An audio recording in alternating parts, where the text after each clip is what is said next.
Indian students must have adequate information on medical practices regulation of Georgia। सवाल सिर्फ एक ही है, 10 सवाल नहीं है, कंफ्यूज होने की जरूरत नहीं है। प्रैक्टिस करने का लाइसेंस कब मिलता है जॉर्जिया में, इसका जवाब ढूंढ लीजिए। अगर आपका एजेंट या ये जो एडवाइजरीज हैं इनकी कोई लीगल सैंक्टिटी नहीं होती है, किसी भी कोर्ट ऑफ लॉ में एक्सेप्टेबल नहीं होता है। वो बोलता है कि मेरे को पूरी नॉलेज है और मैं आपको बोल रहा हूँ कि 6 साल में आपकी एजुकेशन पूरी हो जाएगी। आपको सिर्फ एक छोटा सा काम करना है, सिर्फ एक छोटा सा काम करना है, यही चीज उससे लिखित में ले लेनी है, क्योंकि वो गलत नहीं बोल रहा, वो बिल्कुल सही बोल रहा है। अगर वो सही बोल रहा है तो उसे आपको रिटर्न में देने में कोई तकलीफ नहीं होनी चाहिए। अगर आपका काउंसलर बिल्कुल सही है, हम तैयार हैं, हमारे साथ जूम कॉल करा सकते हैं। आप रहिए और बच्चे रहिए, अपने काउंसलर को लाइए, हम रहेंगे। सिर्फ डिस्कशन एक ही चीज पे होगा, एफएमजीएल रेगुलेशन कैसे फुलफिल हो रहा है या नहीं हो रहा है। या तो वो मान लेंगे या हम मान लेंगे। हम ट्रांसपेरेंसी में बिलीव करते हैं। आपको नहीं पता दोस्तों कि 2022 में कितने बच्चे बाहर गए थे जॉर्जिया पढ़ने और कितने बच्चे ऐसे हैं जो वापस लौट के आ गए थे 1 साल पढ़ाई करने के बाद। हमसे बोलते हैं कि सर हम जब वहां पहुंचे हमने सारा सिस्टम समझा, हमने रियलाइज किया कि चीजें बहुत गलत है, हमारे 10-15 लाख रुपए खर्च हो गए लेकिन कोई ऑप्शन नहीं था, हम वापस आके इंडिया में नीट कर रहे हैं। जिस कंसल्टेंट के थ्रू हम गए थे उसने हमें बताया ही नहीं चीजों के बारे में। नमस्कार दोस्तों, अनुज गोयल हमारा नाम है, गेट माई यूनिवर्सिटी से। एमबीबीएस इन जॉर्जिया, एक ऐसा कंट्री जिसको लेके काफी एस्पिरेशन है, काफी ऑप्टिमिज्म बच्चों को दिया गया है कि जॉर्जिया एक बहुत अच्छी कंट्री है, बहुत अच्छा एजुकेशन सिस्टम है और फाइनली जो सबसे इंपॉर्टेंट एस्पेक्ट है कि वो एनएमसी की सारी गाइडलाइंस को फुलफिल करता है। दोस्तों, जॉर्जिया बेहतरीन कंट्री है, इस बात में कोई दो राय नहीं है। उनके पास एक अच्छा एजुकेशन सिस्टम हो सकता है, इस बात में भी कोई दो राय नहीं है। दो राय है तो सिर्फ एक ही बात में है, जो हमारी सरकार की गाइडलाइंस हैं, जो उनकी रेगुलेशन है, जो उनकी डिमांड है, क्या जॉर्जिया उसको फुलफिल करता है या नहीं करता है। तो इसका जवाब बिल्कुल क्लियर है कि जॉर्जिया एनएमसी की गाइडलाइंस को कंप्लीटली फुलफिल नहीं करता है। आज की डेट में जॉर्जिया को लेकर बहुत ज्यादा प्रचार है, प्रसार है, बहुत हैवी मार्केटिंग हो रखी है। जॉर्जिया की यूनिवर्सिटीज इंडिया में आके गांव-गांव, गली-गली, शहर-शहर जाके मार्केटिंग कर रही है कि आप आइए हमारे यहां पढ़िए। मैं भी ऐसे कई इवेंट्स में गया, मैंने सिर्फ एक सवाल पूछा, बेसिक सवाल पूछा, जहां उनका पूरा सारे लोग थे, उनके रेक्टर्स थे, लेकिन उस सवाल के जवाब के आगे उनका कोई क्लैरिफिकेशन ही नहीं था। दोस्तों, ऐसे कई एपिसोड हुए जहां हमें क्लैरिटी हो गई, एब्सोल्यूट क्लैरिटी हो गई कि जॉर्जिया में डेफिनेटली गैप है। जो आपको बताया जा रहा है वो सिर्फ एक फलसफा है, आपको पूरी तरह से एजुकेट नहीं किया जा रहा, आपको मिस इन्फॉर्म किया जा रहा है। पूरा इकोसिस्टम चीजों को कैमोफ्लेज करने में लगा है, जहां सवाल सिर्फ एक ही है। एनएमसी की जो रेगुलेशन है उसमें जो कंडीशन है कि आपको जिस कंट्री में आप जा रहे हैं वहां से लाइसेंस लेके आना है, आपके पास उस कंट्री में प्रैक्टिस करने का वर्किंग लाइसेंस होना चाहिए। इसी को बार बार कंफ्यूज किया जा रहा है और ये बताने की कोशिश की जा रही है, नहीं जॉर्जिया करता है किसी ना किसी फॉर्म में। दोस्तों देखिए, हमारा किसी कंट्री से कोई प्लस माइनस हमारा कोई द्वेष नहीं है, सिर्फ इंटरेस्ट एक ही है, बच्चे हमारे देश के हैं। अगर ये बच्चे जाते हैं बाहर और बाद में वो रियलाइज करते हैं ऐसा हुआ, तो डेफिनेटली उनके पास ऑप्शन नहीं होगा। वो आगे की पढ़ाई कर भी रहे होंगे लेकिन उनको ये भी पता होगा कि इंडिया में वो वापस नहीं आ सकते। वो क्या कर पाएंगे? प्रॉब्लम क्या होती है एजुकेशन में, हर साल नया बच्चा मार्केट में आता है। जो नया बच्चा होता है उसको पुराने बच्चे के बारे में नहीं पता होता। 2021 में रेगुलेशन आया था, 2022, 23 और 24 में भी आज हम आपको एजुकेट कर रहे हैं, बार बार वही चीज एजुकेट कर रहे हैं। हमारे सवाल का जवाब नहीं मिल रहा, प्लीज दीजिए। आपको नहीं पता दोस्तों कि 2022 में कितने बच्चे बाहर गए थे जॉर्जिया पढ़ने और कितने बच्चे ऐसे हैं जो वापस लौट के आ गए थे 1 साल पढ़ाई करने के बाद। कैसे पता चलेगा, राइट? लेकिन हमारे पास ऐसे बच्चे आते हैं, हमसे बोलते हैं कि सर हम जब वहां पहुंचे हमने सारा सिस्टम समझा, हमने रियलाइज किया कि चीजें बहुत गलत है, हमारे 10-15 लाख रुपए खर्च हो गए लेकिन कोई ऑप्शन नहीं था, हम वापस आके इंडिया में नीट कर रहे हैं। जिस कंसल्टेंट के थ्रू हम गए थे उसने हमें बताया ही नहीं चीजों के बारे में, हमने पूछा तो हमें दूसरे तरीके से घुमा के बता दिया और हम विश्वास में आ गए। इन्हीं चीजों को ध्यान में रखते हुए दोस्तों दिल घबराता है, मन में एक वेदना होती है कि क्यों हमारे देश के कंसल्टेंट सब जानते हुए बूझते उनके पास कोई डॉक्यूमेंट्री एविडेंस नहीं है, वो ऐसा कर रहे हैं। और आज यही वेदना, जो हमारा जो थॉट है, जो हमारा आपसे बार बार संवाद करने का रीजन है, वो आज शेयर किया है इंडिया के सबसे बड़े न्यूज़पेपर ने, जिसका नाम है टाइम्स ऑफ इंडिया। इतना बड़ा न्यूज़पेपर, जो नेशनल न्यूज़पेपर है, उन्होंने काफी रिसर्च की होगी नेचुरली, उन्होंने बच्चों से भी बात की, उन्होंने कंसर्न स्टेक होल्डर्स से भी बात की, उन्होंने सारे रॉस भी पढ़े, उनकी पूरी रिसर्च जो डॉक्यूमेंट्री टीम है, एंड फाइनली उन्होंने जो आर्टिकल दिया, ये हर उस बच्चे के लिए जानना बहुत जरूरी है जो इस साल 2024 में जॉर्जिया जाना चाहता है, right? Indian students must have adequate information on medical practices regulation of Georgia. ये आर्टिकल जो आपका आया है ये 16 सितंबर 2024 में पब्लिश हुआ है, रीसेंट है।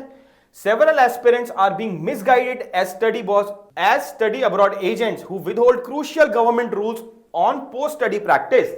That means जॉर्जिया को लेकर बच्चों को बहुत ज्यादा कंसल्टेंट जो हैं, जो प्रमोट कर रहे हैं, इंफॉर्मेशन छुपा रहे हैं, दबा रहे हैं, मिस इन्फॉर्म कर रहे हैं, और इसी को लेकर ये पूरा आर्टिकल पब्लिश किया गया है। सो दोस्तों, ये आर्टिकल पढ़ूं उससे पहले मैं आपको बताना चाहता हूं कि लास्ट जो हमने वीडियो बनाया था, वो जो वीडियो हमने बनाया था वो आपको ये जो एम्बेसी की एडवाइजरी आई थी, जॉर्जियन एम्बेसी की एडवाइजरी आई थी, उसके ऊपर क्वेश्चन मार्क लगाया था। पहली बात, ये जो एडवाइजरी है ये जॉर्जियन एम्बेसी जो इंडिया में है उसने एडवाइजरी दी थी, इंडियन एम्बेसी ने नहीं दी थी। इस एडवाइजरी में सबसे बड़ी क्वेश्चन मार्क क्या थे देखिए, और आज की डेट में सारे एजुकेशन एजेंट बच्चों को यही बोल रहे हैं कि देखो सरकार की एडवाइजरी है तो कोई बात ही नहीं है, जो आपको बोल रहा है उसको कोई नॉलेज ही नहीं है, वो कैसे बोल सकता है, सरकार के ऊपर तो नहीं हो गया। पहली बात, ये जॉर्जियन एम्बेसी है, ये इंडियन एम्बेसी नहीं है, राइट। आपको अगर पढ़ना है पूरे कॉन्टेक्स्ट में तो इंडियन एम्बेसी इन जॉर्जिया जो ईयर 1 में उसका भी रिप्लाई पढ़िए। इंडियन एम्बेसी से हमारी बात हुई, हमने उनसे जाना, हमने उनको बताया कि सर इस तरह की एडवाइजरी आई है। इवन दे वर शॉक्ड, उनको पता ही नहीं था कि इस तरह की एडवाइजरी जो दी गई है, जहां पे बोला गया है कि Georgia is in compliance with rules of NMC, है ना, बच्चों को बताया गया था, उन्होंने कहा नहीं ऐसा नहीं है। और हम अपनी एडवाइजरी में पहले भी दे चुके हैं कि ये जो चीज है वो हम बच्चों को एजुकेट कर चुके हैं। हमने अपने आरटीआई में जितनी बच्चों ने हमसे पूछा, हमने उनको सही इंफॉर्मेशन दी है about the medical education system of Georgia. ये उन्होंने आरटीआई जो हमारे सामने प्रेजेंट की, देखिए ये आरटीआई में बच्चों ने हमसे क्लियर सवाल पूछा है कि what is the process of grant of licence to practise medicine in Armenia और जॉर्जिया। और यहां पे हमने बिल्कुल क्लियर लिखा है, for obtaining licence to practise medicine in Armenia Georgia, post graduation specialised field in mandatory duration of post graduation varies according to the specialisation course which में range from 2 to 4 years, right. इसका मतलब बिल्कुल clear है कि अगर आप Georgia पढ़ना चाहते हैं तो आपको पहले अपने पास 6 years का मेडिसिन प्रोग्राम करना पड़ेगा, ठीक है, हो गया। इसके बाद क्योंकि लाइसेंस चाहिए आपको प्रैक्टिस करने का, इसके बाद आपको यहां पे उनका एग्जाम देना पड़ेगा जो पीजी या पोस्ट ग्रेजुएशन का स्पेशलिटी एग्जाम होता है, और उसके बाद फिर आपको यहां पे उनकी रेसिडेंसी या पीजी प्रोग्राम करना पड़ेगा। और ये करने के बाद जो कि रेंज कर सकता है 3 to 5 years, तब यहां पे जो उनकी मिनिस्ट्री ऑफ हेल्थ वो बच्चों को लाइसेंस देती है, प्रैक्टिस करने की परमिशन देती है। आपको मैं बता देता हूं, काफी बार बच्चों को कंफ्यूज किया जाता है कि मिनिस्ट्री ऑफ एजुकेशन रजिस्ट्रेशन देती है, नहीं, दिस रजिस्ट्रेशन इज इममटीरियल। दोस्तों, सवाल सिर्फ एक ही है, 10 सवाल नहीं है, कंफ्यूज होने की जरूरत नहीं है। प्रैक्टिस करने का लाइसेंस कब मिलता है जॉर्जिया में, इसका जवाब ढूंढ लीजिए, जहां आपको चाहिए ढूंढ लीजिए। आपको हमारे पास आना है, हम आपको जवाब देंगे। आपका कोई भी काउंसलर आपको बोलता है, जो भी समझाता है, हम आपको बोलते हैं, आप उसको हमारे साथ वीडियो कॉल कराइए, आप जूम कॉल पे लेके आइए, आप भी आइए, उसको भी आइए, हमको भी रखिए, और हम उससे बेसिक सवाल पूछते हैं अबाउट द रेगुलेशन, और we are okay, we can handle any situation because we have an absolute clarity, right. तो आपको अगर चाहिए तो हम आपको देंगे। मिनिस्ट्री ऑफ हेल्थ जो है वहां पर रजिस्ट्रेशन देती है, ना कि मिनिस्ट्री ऑफ एजुकेशन देती है। और ये जो एडवाइजरी थी, ये काफी वेग एडवाइजरी थी, जिसको लेकर हमने एम्बेसी ऑफिशियल्स को कई बार लिखा कि हमें ये जो एडवाइजरी है इसमें कुछ डाउट्स हैं, ये हमारे सवाल हैं। ये एडवाइजरी को लेकर हमने एम्बेसडर को लिखा था, क्लैरिफिकेशन हमें चाहिए इस एडवाइजरी को लेकर, और हमारे कुछ बेसिक सवाल थे, ठीक है, कि sir this is in about the larger context, हमारे बच्चों के इंटरेस्ट की बात हम कर रहे हैं। आपने एडवाइजरी, कोई दिक्कत नहीं है, लेकिन हमारे कुछ सवाल हैं, इस पर आप हमें क्लैरिफिकेशन तो दे सकते हैं। दोस्तों, सवाल क्या थे? सवाल एक बहुत सिंपल सा था कि एम्बेसी ने ये एडवाइजरी पब्लिश की है, क्या ये एम्बेसी ने एनएमसी से बात किया है? क्योंकि एनएमसी बोल रही है कि हम हर तरह से एनएमसी एफएमसी रेगुलेशन को फुलफिल करते हैं। ये डिसाइड कौन करेगा? क्या हम वन साइड होकर डिसाइड कर सकते हैं? तो नेचुरली एनएमसी की तरफ से आना चाहिए कि हाँ आप हमारे रेगुलेशन फुलफिल कर सकते हैं। तो क्या आपने ऐसा किया है? जिसको पहला सवाल था। दूसरा सवाल यहां पे ये था कि आप बोल रहे हैं, क्लॉज 4 भी बोलता है कि आपको लाइसेंस चाहिए, है ना, दैट आपके पास मेडिकल प्रैक्टिस करने का लाइसेंस होना चाहिए उस बच्चे के according. The competent body to grant medical licence in Georgia is ministry of internally displaced person from the occupied territory, labour, health and social affair, जैसे हम बोलते हैं ministry of health. This licence is awarded by the completion of post graduation residency. ये clearly उनके law में लिखा हुआ है, ये हमारी आरटीआई में लिखा हुआ है, हर जगह ये ऑफिशियल डॉक्यूमेंट है, इसमें किसी को कोई डाउट ही नहीं है, राइट। ठीक है, द पोस्ट, ये हो गया, this licence is awarded. Embassy shall note that globally there is not even a single country which award 2 level of licences, right. कोई ऐसा देश नहीं है जहां 2 लाइसेंस मिलते हैं, कि लर्निंग लाइसेंस मिल रहा है, प्रैक्टिसिंग लाइसेंस मिल रहा है। जो आज की डेट में क्लेम किया जा रहा है by everyone in who is working for Georgia कि 6 साल के बाद मिनिस्ट्री ऑफ एजुकेशन आपकी डिग्री को रजिस्टर करता है। अरे what is this registration? There is nothing called registration, there is only one thing, that is licence, right. वो रिकॉग्नाइज करता है। We don't need recognition, we need licence, okay. So आप जो बोल रहे हो कि एज अ जूनियर डॉक्टर एक रजिस्ट्रेशन है और इंडिपेंडेंट मेडिकल प्रैक्टिशनर अलग रजिस्ट्रेशन है, ऐसा कैसे हो सकता है? Please clarify if the junior doctor in Georgia awarded any formal licence to practise as medical practitioner same like being awarded to MBBS doctors in India. इसका ये बहुत ही सिंपल सा सवाल था कि आप 2 लाइसेंस कैसे दे सकते हो, राइट। तीसरा सवाल जो हमने पूछा कि आपने अपने आर्टिकल में अपने इसमें लिखा था that MD programme have the graduates of MD have the right to be employed as a junior doctor that may be occupied by the MD graduate from the accredited medical institution who shall perform of the duty। कि आप जो हमारे बच्चे हैं जो medical कर लेते हैं 6 साल के अंडर ग्रेजुएट, उनके पास राइट होता है medical as a junior doctor practice करने का। तो सवाल यहां पे था, embassy shall know that the difference, there is a difference between right to practise and licence to practise. Example, 18 साल के बाद we may have the right to drive but we can only drive once a person qualify for a valid driving licence. तो licence हमें चाहिए, हमें right नहीं चाहिए। Right तो हमारे पास है, हम ड्राइव कर सकते हैं, बट लाइसेंस है कि नहीं है? What we are looking is licence, right. Indian FMGL rules clearly demand for license to practice at par with the local citizen rather than right to practice. Embassy shall clarify if the license to practice is not awarded post 6-year medical program, right? और चौथा सवाल यहां पे जो पूछा गया था, in India जो बोला गया था कि MBBS doctor is equal to a junior doctor, उस पर क्वेश्चन मार्क था यहां पे। In India MBBS doctor can practise anywhere he want, he can start his independent private practice and run his OPD as soon as he is registered permanent registration with the National Medical Commission after completing their degree and obtaining the necessary licensing and registration. He is not required to perform duty under the guidance of any specialist, जैसा आपने लिखा है कि वो किसी specialist के अंदर काम कर सकता है as a intern. No, MBBS doctor independent, वो अपना ओपीडी आईपीडी कुछ भी कर सकता है, right. Embassy shall clarify if the junior doctor in Georgia if is not allowed to independently administer the patient, then how come they qualify the same right as of an MBBS doctor in India? If the junior doctor is not qualified to handle the patients in individual capacity without supervision, then in what capacity they will be expected to administer patient in India? जब आप ही के देश में आप एक junior doctor को permission नहीं दे रहे हो इंडिपेंडेंटली हैंडल करने की, आपको सुपरविजन में काम करना है कि गलती ना हो जाए, तो आप हमारे देश में कैसे कर सकते हो? ये तो क्लियर है ना, इसमें कोई डाउट ही नहीं है। और इन्हीं चीजों के मद्देनजर ये पूरा जो आर्टिकल है, जो टाइम्स ऑफ इंडिया ने कवर किया है, ये बहुत महत्वपूर्ण हो जाता है, जहां इन्हीं सवालों को बहुत बड़े स्केल पे उठाया गया है। क्या बोला गया है यहां पे? Medical student aspiring to study in Georgia must acquire complete information on the ground rules related to practicing as independent medical after completing the medical course. पूरी जानकारी ले लीजिए क्योंकि गैप है यहां पे, right? There are several study abroad consultants who have taken advantage of the students and parents. They withhold crucial information, छुपा ली गई है, regarding the rule, regulation and laws of foreign countries.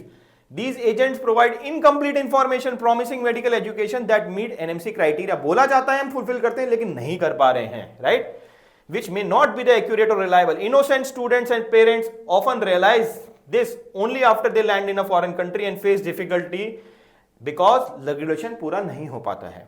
In Georgia, any student completing doctor, MD, है ना, they have to go internship. They can work as a junior doctor assisting a senior doctor.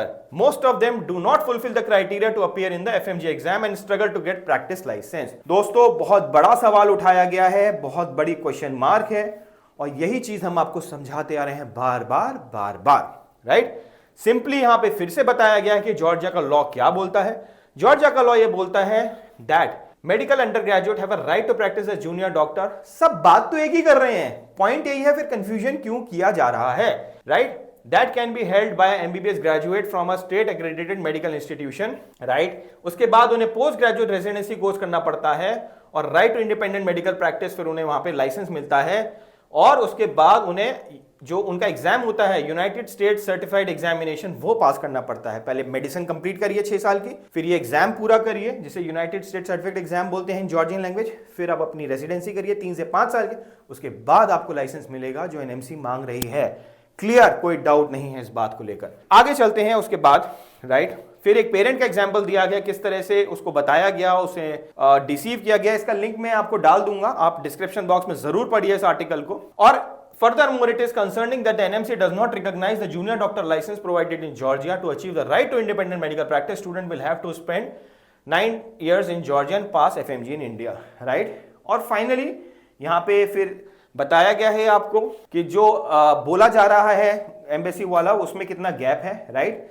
फिर आता है NMC के strict rules, Indian embassy in Armenia. अब ये बहुत important part हो जाता है, क्योंकि ये तो हुआ जो जॉर्जियन एम्बेसी की बात थी। इंडिया की सरकार क्या बोलती है, इंडिया की आरटीआई क्या बोलती है। Indian embassy which hold the Georgian jurisdiction has issued advisory and RTI responses about Georgia's medical education system. After completing undergraduate medical education, students are required to pass NPDQE exam to continue with postgraduate studies and residency, after which the independent medical practice is awarded by the Ministry of Health. तो license कौन देता है? Ministry of Health, ना कि Ministry of Education. It was further confirmed through RTI response shared by the Indian Embassy. The RTI was addressed to ambassadors seeking information on the process of grant a license to practice medicine in Georgia. The response shared by the Embassy of India said, for obtaining a license to practice medicine in Armenia and Georgia, post-graduation is mandatory, duration varies according to specialization. So दोस्तों, ये है बहुत बड़ा सवाल, आपके future का सवाल। आप देखिए, आप समझिए, एक फाइनल कॉल है आपके लिए कि आपको कहीं ऐसा ना हो कि जो बार बार चीजें बताई जा रही हैं उसमें कहीं गैप रह जाए, राइट। ये देखिए, medical graduates from Georgia can not be compare to Indian MBBS doctors, जो वहां जॉर्जियन एम्बेसी की जो नोटिफिकेशन में था, who are eligible to work independently in OPD. In 2023, Health Minister Mansukh Mandavia stated in Parliament that India will not accept any foreign returned student who fail to obtain a license from the country where they complete their undergraduate studies.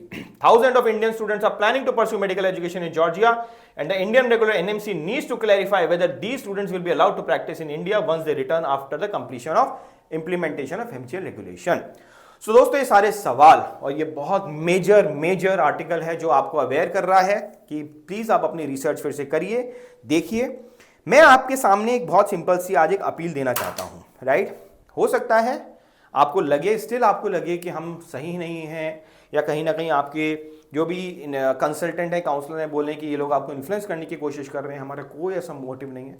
Final एक appeal जो आप समझ लीजिए, अगर आपका agent जिसके आपने trust किया है, क्योंकि आपने उस पर ट्रस्ट किया, ये जो एडवाइजरीज हैं इनकी कोई लीगल सैंक्टिटी नहीं होती है, किसी भी कोर्ट ऑफ लॉ में एक्सेप्टेबल नहीं होता है, ठीक है। अगर क्योंकि आपने उस पर भरोसा किया है, नेचुरली वो बोलता है कि मेरे को पूरी नॉलेज है और मैं आपको बोल रहा हूं कि 6 साल में आपकी एजुकेशन पूरी हो जाएगी, आपको सिर्फ एक छोटा सा काम करना है, सिर्फ एक छोटा सा काम करना है, यही चीज उससे लिखित में ले लेनी है, क्योंकि वो गलत नहीं बोल रहा, वो बिल्कुल सही बोल रहा है। अगर वो सही बोल रहा है तो उसे आपको रिटर्न में देने में कोई तकलीफ नहीं होनी चाहिए। ये एक एफिडेविट है, एफिडेविट का फॉर्मेट है, डिस्क्रिप्शन बॉक्स में आप डाउनलोड करिए। 100 रुपए के स्टैम्प पेपर पे आप इसको लेके जाइए और उससे बोलिए कि प्लीज सर, जो आप बोल रहे हैं उसके आप मुझे लिखित में दे दीजिए। क्या है, सिंपल, 100 रुपीज स्टैम्प पेपर पे आए, आपकी डिटेल, फिर उसके बाद आपके कंसल्टेंट की डिटेल, राइट। आपको क्या क्या कंडीशन यहाँ पे समझाई गई हैं, वही कंडीशन जो वो बोलते भी रहे, that consultancy confirmed that as on date the duration of the course in whatever university and the total duration internship is इतना month। तो पहला ड्यूरेशन आप लिखवा लीजिए कितनी है। दूसरा, the consultancy has explained me that Georgia is fully complying the curriculum, internship, media of instruction, clinical training duration as prescribed by NMC. I am also assured that I will be awarded the license to practice in Georgia after successful completion of my undergraduate MD program as required by NMC foreign medical graduate license। यही है कि भाई मेरे को जो licence चाहिए वो मुझे मिल जाएगा, मेरे कंसल्टेंट ने मुझे बताया है, इसमें उनको देने में कोई दिक्कत नहीं होनी चाहिए। My consultant has explained me that completion of the degree followed by 12 months of internship in the college, I have to apply for the registration to practice as per the rule of the Republic of Georgia, applicable as to the local students also, right? My consultant has confirmed me that the student will not be required to undergo any additional postgraduate degree or any residency program to get the registration। कितनी important condition है, क्योंकि यही सारा gap होगा। बाद में consultant कहेगा जी हम क्या करें, वहां पे एडवाइजरी थी, सरकार थी, हमारा काम सिर्फ एडमिशन कराने का, ज्ञान आपको समझाने का नहीं है रेगुलेशन क्या है। तो ये जरूर लिखवाइए कि मैं पीजी करने नहीं जा रहा, मैं यूजी करने जा रहा हूं वहां पे। Consultant has told me that I have to study entire course in the same university, I can not take transfer.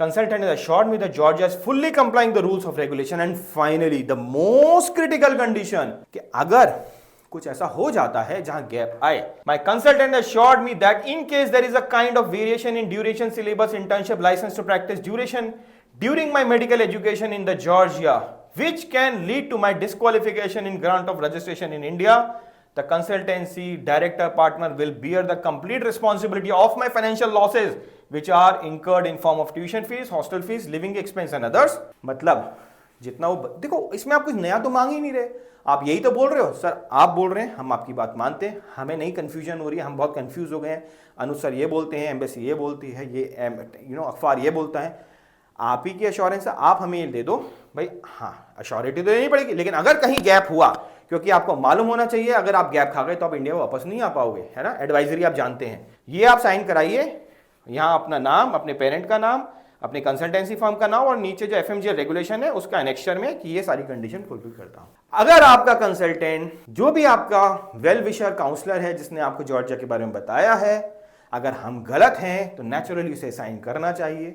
आप अप्रोच करके तो देखिए, एक बार बोलिए तो सही सर आप ये साइन करिए और रिस्पॉन्सिबिलिटी लीजिए मेरी फाइनेंसेस का और मेरे, क्योंकि मेरा जो समय चला जाएगा वो तो वापस लौट के नहीं आएगा।